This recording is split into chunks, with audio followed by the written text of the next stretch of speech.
అనంతపురం జిల్లా కళ్యాణదుర్గం నియోజకవర్గ వ్యాప్తంగా సబ్ డివిజన్ పోలీస్ స్టేషన్లకు నూతన డ్రోన్స్ పై పోలీసులు అవగాహన కార్యక్రమాన్ని డీఎస్పీ రవిబాబు ఆధ్వర్యంలో ఏర్పాటు చేశారు.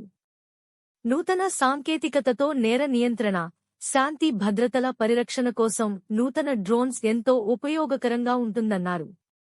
సుదూర ప్రాంతాల్లో అల్లరి మూకలు, outside drunk and drive తదితర వాటికి డ్రోన్స్ ను ఉపయోగకరంగా ఉందన్నారు. డీఎస్పీ రవిబాబు, పట్టణ సిఐ యువరాజ్ సిబ్బందికి డ్రోన్ టెక్నీషియన్ ట్రైనింగ్ ఇచ్చారు. అనంతరం పోలీసులు డ్రోన్ ట్రయల్ రన్ చేశారు.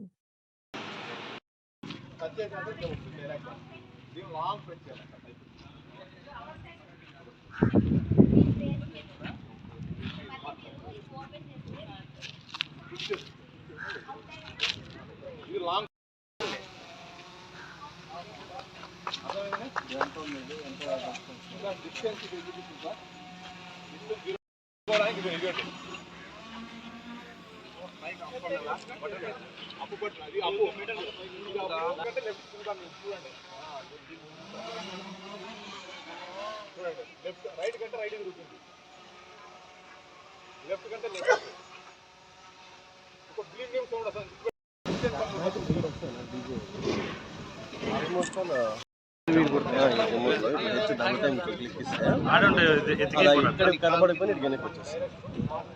అక్కడ చూడొద్దండి మీరు, మాకలా చూస్తే మళ్ళీ మీకు ఎదురున్నప్పుడు ఎట్లా ఆడుకోవచ్చు, మీరు మీ ఇష్టం. అది ల్యాండింగ్ గుర్తాను, ల్యాండింగ్ దాని టచ్ చేసామంటే ఒక డైలాగ్ బాక్స్ వస్తుంది, ల్యాండ్ అని. దాని లాంగ్ ప్రెస్ చేసామంటే ల్యాండ్ అవుతుంది. లాంగ్ ప్రెస్ ల్యాండ్ అవుతుంది. ఇప్పుడు పట్టుకోవాలంటే మన హెడ్ కన్నా కొంచెం డైలాగ్లో పెట్టినా పట్టుకోవాలి. హెడ్ కన్నా పెట్టుకున్నప్పుడు చూస్తాడు గురువు. పట్టుకోకపోయినామనుకో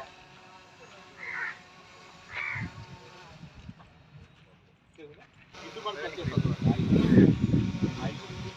మన ప్రాంతాలంటే ఇంకొక కిందికి రావాలి. మనం ఇప్పుడు డౌన్ చేసుకోవాలా. అదే ఇప్పుడు అప్పటి చేయరా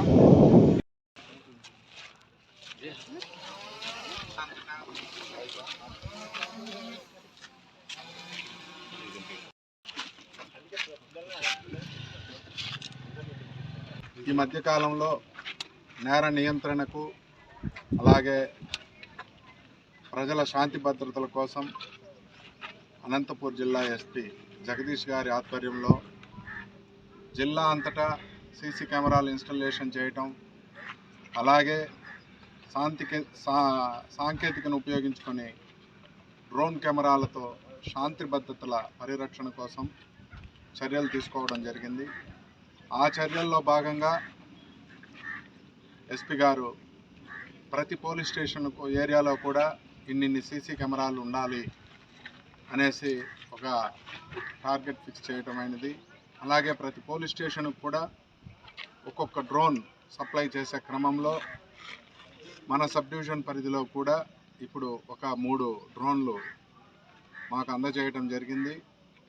అలాగే ట్రైనింగ్ కూడా, దీన్ని హ్యాండిల్ చేసేందుకు ట్రైనింగ్ కూడా ఇవ్వటానికి టెక్నీషియన్ ఈరోజు ఇక్కడికి పంపడం జరిగింది.